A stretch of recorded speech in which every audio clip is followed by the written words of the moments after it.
यह कथा उस समय की है जब पार्वती जी का जन्म हिमवान के घर हुआ। नारद जी आए और उन्होंने पार्वती जी शिव जी के विवाह का प्रसंग सुनाया और वहां से प्रस्थान कर कर चले गए। तब मैना बहुत ही चिंतित रहने लगी थी। तब हिमवान ने मैना को समझाया कि हे मैना, चंद्रमा इधर से उधर हो सकते हैं, लेकिन नारद जी का कहा हुआ बात कटिल है और वो सत्य है। हमें अब ये करना है कि जाओ अपनी पुत्री को समझाओ और उसे ऐसा ज्ञान दो, उसे ऐसा बुद्धि दो कि वो जाकर भगवान शिव का तप करे, तपस्या करे और प्रभु शिव को खुश करे, ताकि उसका विवाह भगवान शिव के साथ संपन्न हो और हम लोग इस कष्ट से बाहर आए। तब मैना जी पार्वती जी के पास गई और उनको समझाने लगी। मैना जी के बहुत समझाने के बाद पार्वती जी तैयार हुई। क्योंकि पार्वती जी खुद ही सर्वज्ञ हैं तो उन्हें ये सब पता ही था।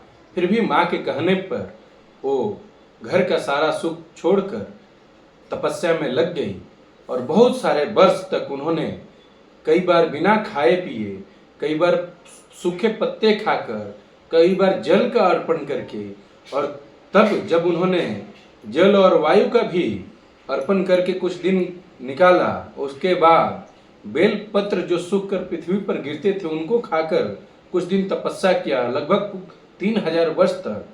उसके बाद जब उन्होंने इन सब चीज़ों को भी, जल वायु और पत्तों को भी त्याग कर दिया, उसी समय उनका नाम अपर्णा रखा गया। उनका नाम अपर्णा के पीछे की कहानी ये थी कि उन्होंने कई हजार वर्ष तक जल वायु और बेल पत्रों का ग्रहण करके तपस्या किया। उनके तपस्या से खुश होकर एक दिन ब्रह्मवाणी हुई। गोस्वामी तुलसीदास जी लिखते हैं, भयो मनोरथ सुफल तव सुनो गिरजा कुमारी, परिहरो दुसह कलेश सब अब मिलहि त्रिपुरारी। ब्रह्मा जी ने आकाशवाणी किया कि हे त्रिपुरारी, हे गिरजा कुमारी, तुम्हारा तपस्या सफल हुआ, अब तुमको शिव जी ही मिलेंगे।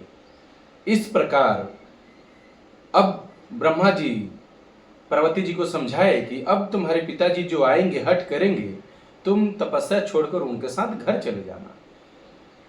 उसी समय इस दौरान, इस प्रसंग के दौरान शिव जी जब से सती जी का त्याग किए थे, जगत में घूम घूम कर लोगों को प्रभु श्री रामचंद्र जी का गुणगान सुनाते थे, कथा सुनाते थे।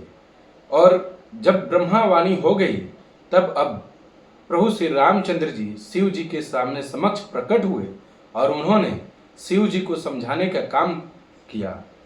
उन्होंने क्या कहा? प्रभु श्री रामचंद्र जी शिव जी से कहे, गोस्वामी जी लिखते हैं रामचरितमानस में, प्रगटे राम कृतज्ञ कृपाला, रूपशील निधि तेज विशाला, बहु प्रकार शंकर ही सराहा, तुम बिनु अस व्रतों के निर्वाहा। तब कृपालु रूपशील के भंडार महान तेज प्रभु श्री रामचंद्र जी प्रकट हुए।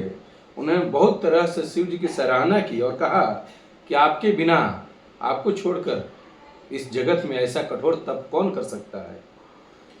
बहु विधि राम शिव ही समझावा, बहुत तरीके से राम जी ने शिव जी को समझाया। पार्वती कर जन्म सुनावा, पार्वती जी का जन्म के बारे में सुनाया।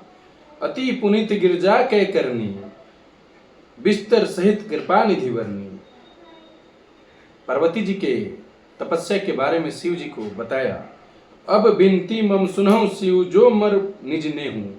बहुत तरीके से समझाने के बाद प्रभु श्री रामचंद्र जी अपने स्नेह का, प्रेम का वर्णन करते हैं और शिव जी को कहते हैं कि अगर आपको मुझ पर स्नेह हो तो ये मुझ पर एक कृपा कीजिए और आप जाकर माता पार्वती से विवाह कीजिए।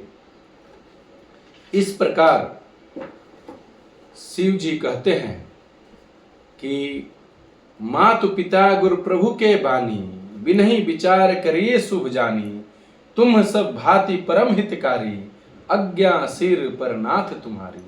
शिव जी कहते हैं प्रभु श्री रामचंद्र जी को कि आप जो कह रहे हैं वो सही नहीं है, उसको मिटाया नहीं जा सकता। फिर भी मातु पिता गुरु प्रभु के बानी, माता पिता गुरु और स्वामी की बात को बिना ही विचार के शुभ समझ कर करना चाहिए। फिर आप तो सब प्रकार से मेरे परम हितकारी है। हे नाथ, आपकी आज्ञा मेरे सिर पर है। जय श्री राम।